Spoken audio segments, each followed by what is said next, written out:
Nevan Croft thought he was stepping into a routine wellness check when he rang the bell at Eudora Bellamy's home.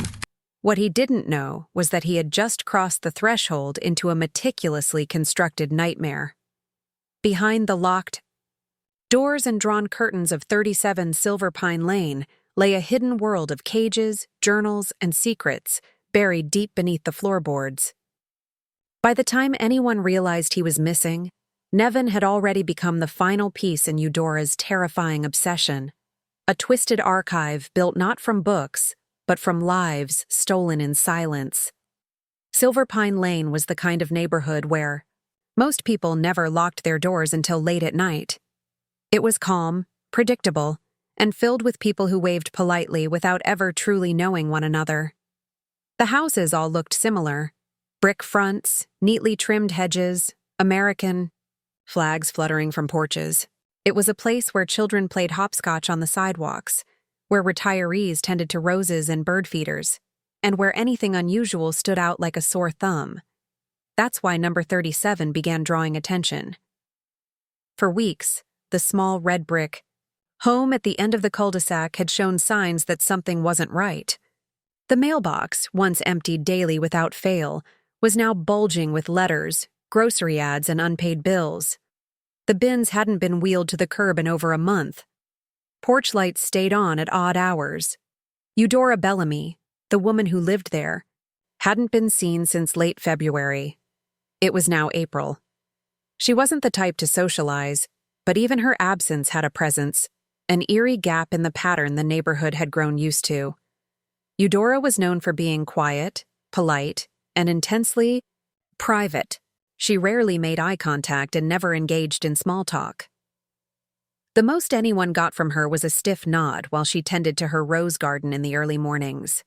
She wore the same gray cardigan all year round, regardless of the weather, and her gray-streaked hair was always pulled into a tight bun.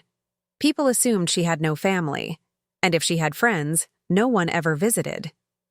When Mrs. Carol Vester, who lived 2 houses down, noticed a delivery package sitting untouched on Eudora's porch for over a week, she began to worry. At first, she brushed it off. Maybe Eudora was on a trip, or sick. But by the second week, Carol couldn't ignore the growing discomfort in her gut. She knocked on the door twice, with no answer. Through the frosted glass window, she thought. She saw movement, but it could have just been light flickering from inside.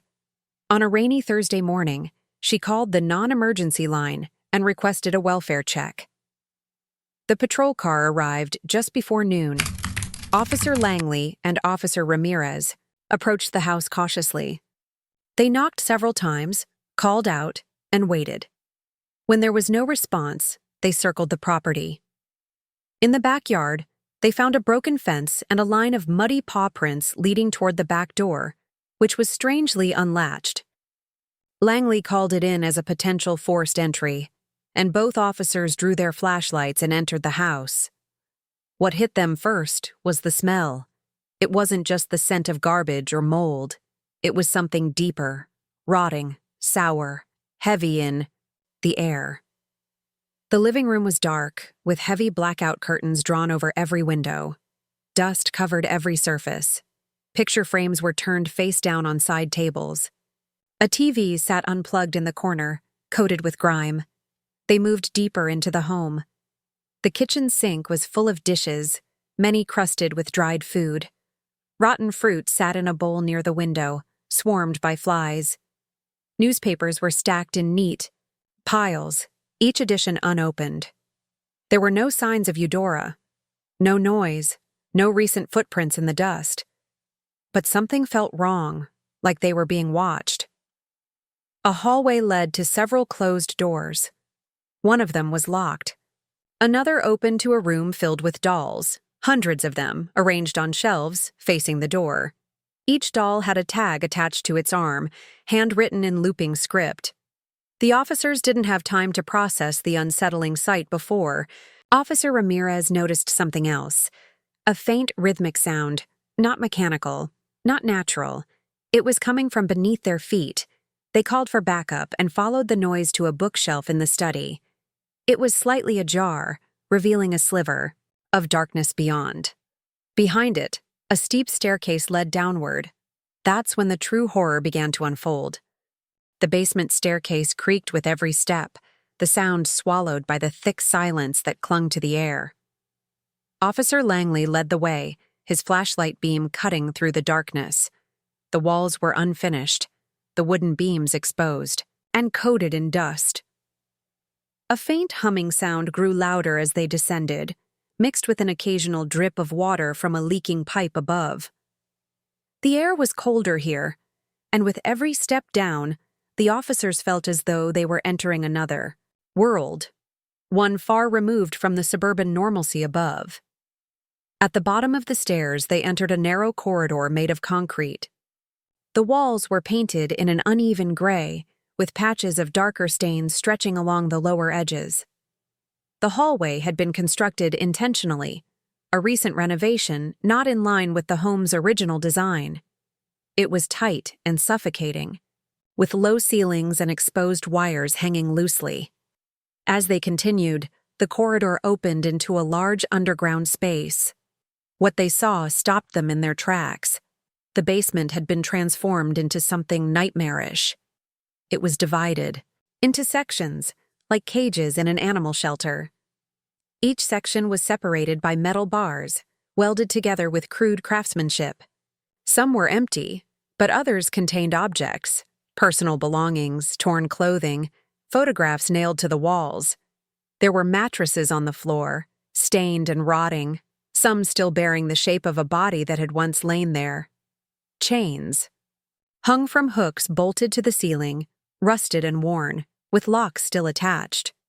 In the center of the room stood a large wooden table, covered in neatly arranged items. There were notebooks, all black and labeled with Roman numerals. Next to them, dozens of cassette tapes stacked with surgical precision. A map of the United States was pinned to the wall behind the table, with red pushpins marking various towns and cities. Thin strings connected the pins to photographs, each one showing a different face. Some smiling, others caught off guard, as if taken without their knowledge. It wasn't just a basement. It was a workspace. A sanctuary for someone deeply disturbed in a corner of the room. A metal cabinet stood slightly ajar. Inside were sealed plastic containers, each labeled with names, birth dates, and what looked like dates of disappearance. Most disturbing of all, some containers held small personal items, jewelry, toys, wallets, even locks of hair. Next to the cabinet, an old television flickered with static. It was connected to a series of outdated surveillance cameras. Some displayed live footage of the house upstairs, while others played pre-recorded video from unknown places, parks, bus stops, parking garages. It was clear now that Eudora Bellamy had been watching people for a long time. Officer Langley opened one of the black notebooks. The pages were filled with handwritten entries, detailed logs of individuals, including descriptions of their behavior, routines, and locations. Each journal seemed dedicated to a single person, tracking them over months or even years. Most pages ended abruptly, with chilling lines such as "collection successful" or "archive complete." They found a locked door at the far end of the basement, made of reinforced steel. It took hours for the forensics team to breach it. Behind the door was a soundproof room lined with foam panels. In the center sat a single chair, bolted to the ground with leather restraints dangling from the arms. A single overhead bulb illuminated the space. The floor was covered with dried stains, some old, some recent. The air inside was still warm, suggesting someone had been there not long ago. Later, fingerprints confirmed that Nevan Croft, the missing social worker, had been inside that very room.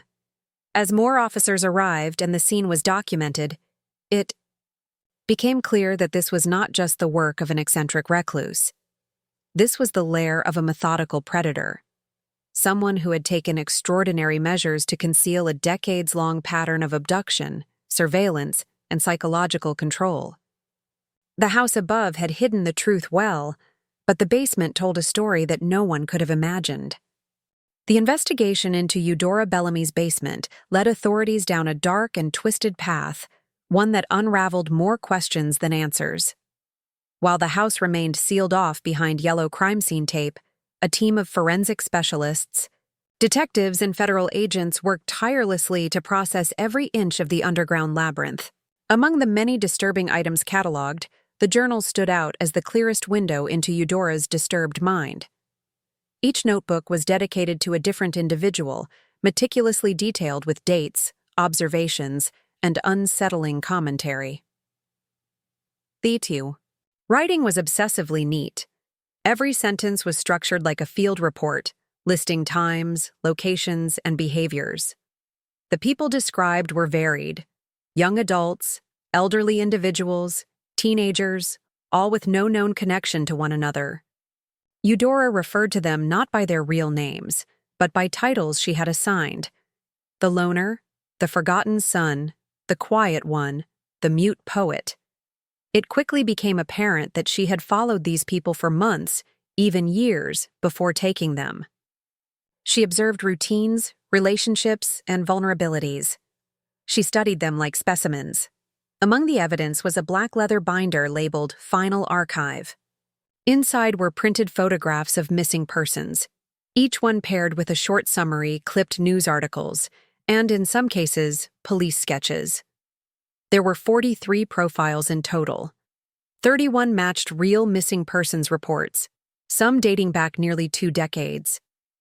12 others had never been officially reported missing, suggesting that no one noticed their absence, or perhaps that they were transient and easily forgotten by society.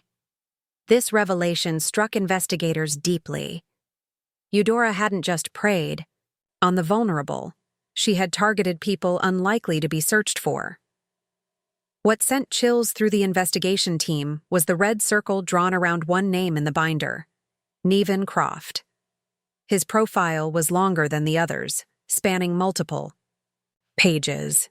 Notes detailed his job, his car, his favorite lunch spots, even the route he took to visit clients. Eudora had followed him closely. At the bottom of the final page, written in red ink, was a date: March 18th, the exact day Nevan had disappeared. The realization was horrifying. Nevan had unknowingly walked into the hands of a predator he had once been assigned to help. Records revealed that Eudora had been placed under temporary psychiatric care 8 years ago after exhibiting erratic behavior at a public library. Nevan had been her caseworker during her outpatient evaluation. It was a brief, routine interaction. Nothing alarming had been noted at the time. Yet, for Eudora, that encounter had ignited something, a fixation that grew silently over the years. Forensic experts retrieved a number of VHS tapes labeled with dates and initials. Some of them corresponded to the names in her journals. Others were unlabeled. Watching them was a harrowing experience. Most contained silent surveillance footage, grainy, black and white video of people in their homes, in parks, walking alone at night. The angles were odd, sometimes filmed from bushes, rooftops, or parked vehicles. It was evident she had been recording them without their knowledge for years. On one of the tapes, Nevan's face appeared. He was sitting in what looked like a waiting room, scrolling through his phone. The footage was from 8 years ago. Another showed him leaving his car and walking toward Eudora's house just weeks before his disappearance. That footage ended with a black screen and the sound of a door creaking shut. As authorities compiled the findings, a psychological profile began to emerge.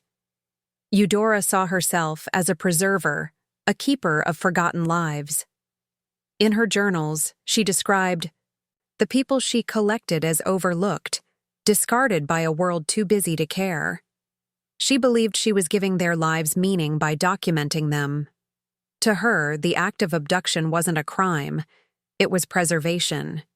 She wasn't a killer, in her own mind. She was an archivist. The term appeared repeatedly in her writings. I am the archivist. I rescue stories before they disappear. The belief was delusional, but chillingly consistent. This ideology had driven her to create a living museum of suffering hidden beneath an ordinary home. And Nevan, the man who once checked on her mental health, had become the final piece in a collection that now spanned almost 20 years. Nevan Croft's disappearance had initially baffled authorities. A respected social worker with no known enemies, no criminal history, and a stable routine, he had simply vanished one afternoon while on duty. His car was found locked and parked near a nature trail just outside city limits, keys still inside, no signs of struggle. A missing persons case had been opened, but with no witnesses, no phone activity, and no financial transactions, the trail went cold within days.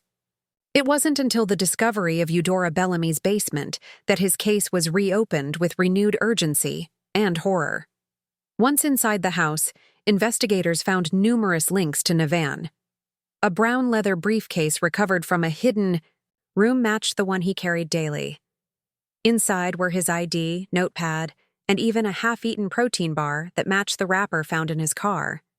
But the most significant discovery came from a crawl space hidden behind a shelf in the far end of the basement.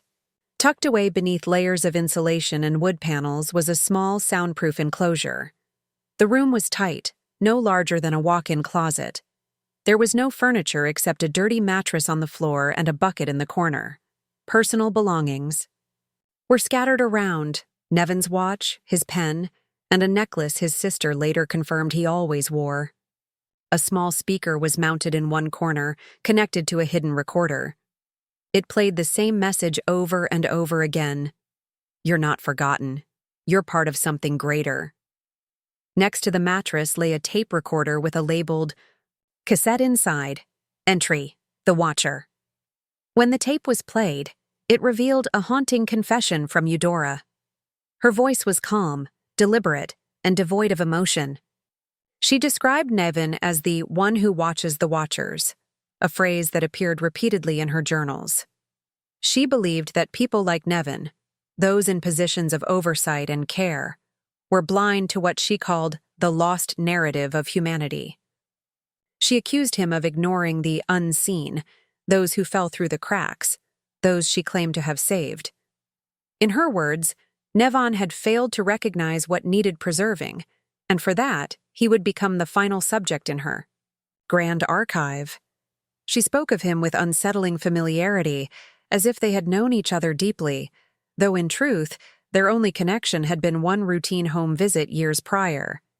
That brief encounter had apparently made a lasting impression on Eudora, planting the seed for a complex delusion. She described following Nevan over the years, learning his patterns, his preferences, even the names of his family members. She recorded conversations he had at cafes, captured footage of him reading on park benches, and watched as he visited clients, convinced he was collecting stories but discarding their worth. She saw herself as his opposite, a true keeper of the forgotten. Authorities believed that Eudora had lured Nevan to her home under the pretense of requiring assistance. Records from the agency where Nevan worked showed that she had called in, requesting a routine mental health wellness visit just days before he went missing. It was a setup. When he arrived, she was waiting. While forensic tests confirmed Nevan's presence in the basement, no body was ever found. DNA evidence, blood traces, hair, and fibers, proved he had been injured and likely held captive for an extended period. But beyond that, nothing more. A wide search was launched in the surrounding woods and nearby water sources, but no trace of him turned up. His family clung to hope, believing he might still be alive. Yet the haunting details found inside the house painted a bleak picture. In Eudora's final notebook, the last page contained a single line written in red ink. "The Watcher has been watched. Archive complete." It was the last thing she ever wrote. The aftermath of the discovery at 37 Silverpine Lane sent shockwaves through the community and beyond. News vans lined the once quiet street, their satellite dishes pointed toward the sky, reporters eager to capture the morbid fascination of a case that now gripped the entire nation. What had started as a routine welfare check had unraveled into one of the most disturbing true crime investigations in recent memory.